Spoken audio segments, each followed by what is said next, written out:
जयंती मंगलाकारी काली कपालिनी दुर्गा क्षमा शिवा धात्री दुर्गा स्वाहा नमस्तुभ्ये। जय माता दी। ओम नमः शिवाय।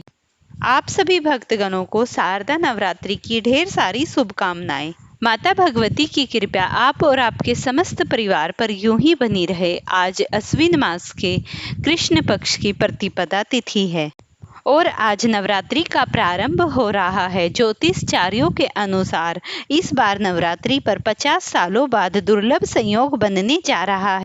इस बार शरद नवरात्रि पर गज योग, भद्र राजयोग और उद्यत आदि राजयोग शुभ संयोग बन रहा है। इस बार माता का उदय हाथी पर होगा, जो बहुत ही दुर्लभ है, जो शुभ और वृद्धि करने वाला है।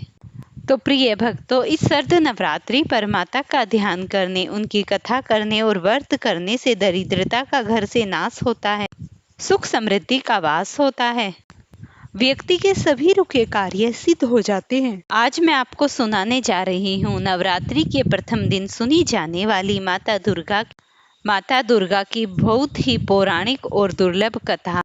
तो आप सभी भक्तगण इन कथाओं को पूरे ध्यान और प्रसन्नचित मन करके सुनिएगा। नवरात्रि कथा के अनुसार एक बार बृहस्पति जी ने ब्रह्मा जी के समक्ष चैत्र व अश्विनी मास के शुक्ल पक्ष में पड़ने वाले नवरात्र का उत्सव जानने की इच्छा जताई। इन्होंने कहा, इस व्रत का क्या फल है, इसे किस प्रकार किया जाता है, सबसे पहले इस व्रत को किसने किया, ये सब विस्तार से कहिए। बृहस्पति जी के प्रश्नों का जवाब देते हुए ब्रह्मा जी ने कहा, हे बृहस्पति, प्राणियों के हित की इच्छा से तुमने बहुत अच्छा प्रश्न किया। जो इंसान मनोरथ पूर्ण करने वाली माँ दुर्गा, महादेव, सूर्य और नारायण का ध्यान करते हैं वे धन्य हैं। यह नवरात्र व्रत संपूर्ण कामनाओं को पूर्ण करने वाला है। इस व्रत को करने से पुत्र, सुख, धन, विद्या और सब कुछ मिल सकता है। इस व्रत को करने से रोग दूर हो जाता है, घर में समृद्धि की वृद्धि होती है, बंध्या को पुत्र पैदा होता है, समस्त पापों से छुटकारा मिल जाता है। जो मनुष्य इस नवरात्र व्रत को नहीं करता वह अनेक दुखों को भोगता है। यदि व्रत करने वाला मनुष्य सारा दिन का उपवास न कर सके तो एक समय भोजन करे और उस दिन बांधवों सहित नवरात्र व्रत कथा का श्रवण करे। हे बृहस्पति, जिसने पहले इस महाव्रत को किया वह कथा मैं तुम्हें सुनाता हूँ, तुम सावधान होकर सुनो। ब्रह्मा जी बोले, प्राचीन काल में मनोहर नगर में पिठिल नाम का एक अनाथ ब्राह्मण रहता था। वह माता दुर्गा का भक्त था।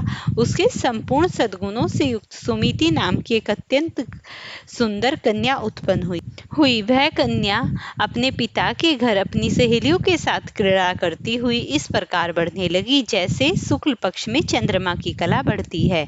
उसका पिता प्रतिदिन जब दुर्गा की होम करके पूजन करता, उस समय वह भी नियम से वहां उपस्थित रहती। एक दिन सुमिति भगवती के पूजन में उपस्थित नहीं हुई। उसके पिता को पुत्री की ऐसी असावधानी देखकर क्रोध आया और वह पुत्री से कहने लगा, अरे दुष्ट पुत्री, आज तूने भगवती का पूजन नहीं किया, इसी कारण मैं किसी कुष्ठी रोगी दरिद्र मनुष्य के साथ तेरा विवाह करूंगा। पिता की बात सुनकर सुमिति के मन में बड़ा दुख हुआ और पिता से कहने लगी, हे पिता, मैं आपकी कन्या हूँ तथा आपके सब तरह आधीन हूँ, जैसी आपकी इच्छा हो वैसा ही करो, चाहे राजा से करो, चाहे कुष्ठी से, चाहे दरिद्र से, जिसके साथ चाहो मेरा विवाह कर दो, पर होगा वही जो मेरे भाग्य में लिखा है, क्योंकि कर्म करना मनुष्य के अधीन है पर फल देना देव के अधीन है। कन्या के निर्भीकता से कहे वचन सुन उस ब्राह्मण ने क्रोधित हो अपनी कन्या का विवाह एक कुष्ठी के साथ कर दिया और अत्यंत क्रोधित हो पुत्री से कहने लगा कि हे पुत्री, अपने कर्मों के फल भोगो, देखिए भाग्य के भरोसे रहकर क्या करती हो। पिता के ऐसे कटु वचन सुनकर सुमिति मन में विचार करने लगी, ओहो मेरा बड़ा दुर्भाग्य जिससे मुझे ऐसा पति मिला। इस तरह अपने दुख का विचार करती हुई वह कन्या अपने पति के साथ वन में चली गई और डरावने कुशायुक्त उस निर्जन वन में उन्होंने वह रात बड़े कष्ट से व्यतीत की। उस गरीब बालिका की ऐसी दशा देख भगवती पति ने पूर्ण रूप से प्रकट होकर कहा, हे दीन ब्राह्मणी, मैं तुझसे प्रसन्न हूँ, तुम जो चाहो वरदान मांग सकती हो। भगवती दुर्गा का यह वचन सुन ब्राह्मणी ने कहा, आप कौन हैं, वह सब मुझसे कहो। ब्राह्मणी का ऐसा वचन सुन देवी ने कहा, मैं आदि शक्ति ब्रह्मा विद्या और सरस्वती हूँ। प्रसन्न होने पर मैं प्राणियों का दुख दूर कर उनको सुख प्रदान करती हूँ। हे ब्राह्मणी, मैं तुझ पर तेरे पूर्व जन्म के प्रभाव से बहुत ही प्रसन्न हूँ। तुम्हारे पूर्व जन्म का वृतांत सुनाती हूँ। तू पूर्व जन्म में एक निषाद भील की स्त्री थी, अति पतिव्रता थी। एक दिन तुम दोनों ने चोरी करने के कारण तुम दोनों को सिपाहियों ने पकड़ लिया और जेल ले जाकर जेल खाने में कैद कर दिया। उन लोगों ने न तो तुझको और न तेरे पति को भोजन ही दिया। इस प्रकार नवरात्र के दिनों में ना ही तो तुमने कुछ खाया और ना ही जल पिया। इस प्रकार 9 दिन तक नवरात्र का व्रत हो गया। हे ब्राह्मणी, उन दिनों में जो व्रत हुआ, इस व्रत के प्रभाव से प्रसन्न होकर मैं तुम्हें मनवांछित वर देती हूँ। तुम्हारी इच्छा हो सो मांगो। इस प्रकार दुर्गा का वचन सुन ब्राह्मणी बोली, अगर आप मुझ पर प्रसन्न हैं, हे दुर्गे, मैं आपको प्रणाम करती हूँ। कृपया करके मेरे पति का कोढ़ दूर करो। देवी ने कहा, उन दिनों में जो व्रत किया था, उस व्रत का 1 दिन का पुण्य अपने पति के कोढ़ को दूर करने के लिए अर्पण करो। उस पुण्य के प्रभाव से तेरा पति ठीक हो जाएगा। इस प्रकार देवी का वचन सुन वह ब्राह्मणी प्रसन्न हुई और पति को निरोग करने की इच्छा से जब उसने तथास्तु ऐसा वचन कहा, तब उसके पति का शरीर भगवती दुर्गा की कृपा से कुष्ठ रोग से रहित हो गया।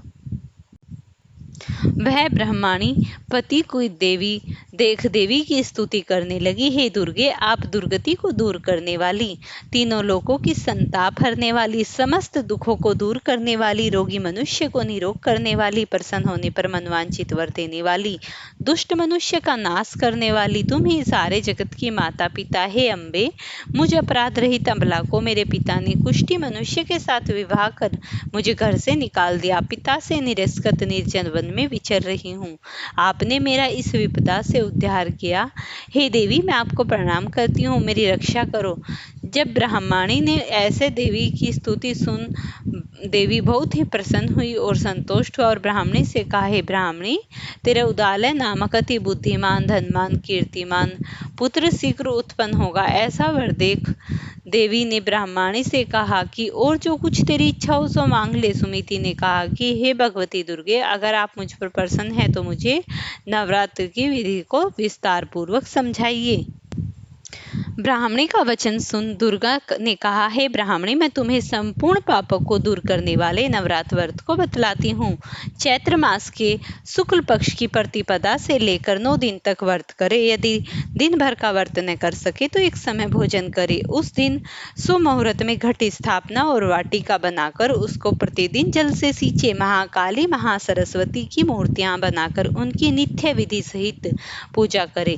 बिजोरा के फूल से अर्घ्य देने से रूप की प्राप्ति होती है। जायफल से अर्घ्य देने से कीर्ति, दाख से अर्घ्य देने से कार्य सिद्धि, आंवले से सुख की प्राप्ति और केले से आभूषणों की प्राप्ति होती है। इस प्रकार पुष्पों व फलों से होम आदि करे। समाप्त होने पर 9वें दिन विधि विधान से खांड, घी, गेहूं, शहद, जौ, तिल, बिंब, नारियल सभी चीजें इस प्रकार समर्पित करे। नारियल, दाख और कदम जैसी विभिन्न सामग्रियों से हवन करना चाहिए। आंवले से कीर्ति और केले से पुत्र की प्राप्ति होती है। कमल से राज सम्मान और दाखों से सुख संपत्ति की प्राप्ति होती है। खांड, घी, नारियल, शहद, जौ, तिल तथा फलों से होम करने से मनवांछित वस्तु की प्राप्ति होती है। व्रत करने वाला मनुष्य इस विधि विधान से होम आचार्य को अत्यंत नम्रता के साथ प्रणाम करे और यज्ञ सिद्धि के लिए उन्हें दक्षिणा दे।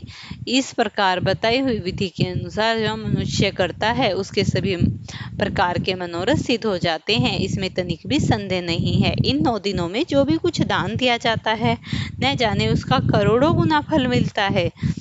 इस नवरात्र को करने से अश्वमेध यज्ञ का फल प्राप्त हो जाता है। और हे ब्राह्मणी, इन संपूर्ण कामनाओं को पूर्ण करने वाला उत्तम तीर्थ, मंदिर अथवा घर में ही विधि के अनुसार करे। फिर ब्रह्मा जी कहने लगे, हे बृहस्पति, जो तुमने इस प्रकार का ब्राह्मणी का वचन सुना, इस प्रकार ब्राह्मणी को समस्त बातें बताकर देवी अंतर्धान हो गई। जो मनुष्य या स्त्री इस व्रत को भक्ति पूर्वक करता है वह इस लोक में सुख प्राप्त कर अंत में मोक्ष को प्राप्त होता है। ब्रह्मा जी ने बृहस्पति जी से कहा कि यह दुर्लभ व्रत का महात्म्य जो तुमने मेरे लिए बतलाया है, इसे सुनकर मैं प्रफुल्लित और आनंदित हो गया हूँ और कहने लगा कि हे महान, आपने मुझ पर अति कृपा की है जो मुझे इस नवरात्र व्रत विधि के माध्यम और कथा को सुनाया है। इस प्रकार देवी की समस्त स्तुति करने के बाद सभी लोग कहने लगे, बोलो भगवती देवी की जय हो, तीनों लोकों की स्वामिनी की जय हो, बोलो भगवती माता की जय। प्रेम से बोलिए अम्बे माँ की जय हो। राजा दक्ष की पुत्री सती भगवान शिव की पत्नी थी। एक बार राजा दक्ष ने एक बड़ा यज्ञ किया जिसमें शिवजी को आमंत्रित नहीं किया। समस्त देवी देवताओं को बुलाया गया लेकिन शिवजी को नहीं बुलाया गया। सती बिना बुलाए ही वहां पहुंच गई। वहां उसने शिव का अपमान हुआ देखा जिसे वह सह न पाई। इस प्रकार वह सती ने यज्ञ कुंड में कूदकर अपने प्राणों की आहुति दे दी। इसी प्रकार सती अगले जन्म में हिमालय राज की पुत्री के रूप में जन्मी और उन्हें शिलापुत्री कहा गया। उन्होंने कठोर तप कर भगवान शिव को पुनः पाने के लिए प्रसन्न किया और भगवान शिव की आराधना की। सती अगले जन्म में हिमालय राज की पुत्री के रूप में जन्मी और उन्हें शिलापुत्री कहा गया। उन्होंने कठोर तप किया और भगवान शिव को पुनः पति रूप में पा लिया। प्रथम दिन माँ शिलापुत्री की शक्ति से साधक को शक्ति, धैर्य और जीवन में सरलता और सुख शांति, घर में लक्ष्मी का ठहराव मिलता है और साधक की समस्त प्रकार की मनोकामनाएं पूर्ण होने के बाद वह अंत में भगवान के श्री धाम को जाता है। इस प्रकार प्रिय भक्तों, आप सभी माता की इस पावन और पौराणिक कथा का श्रवण अवश्य ही करें। हो सकता है माता आपके भी जीवन की समस्त प्रकार की खुशियां आपकी झोली में डाल दे। फ्रेंड्स, अगर आपको ये वीडियो पसंद आई हो तो इसे लाइक शेयर करना, चैनल पर नए हैं तो चैनल को जरूर सब्सक्राइब कर लेना।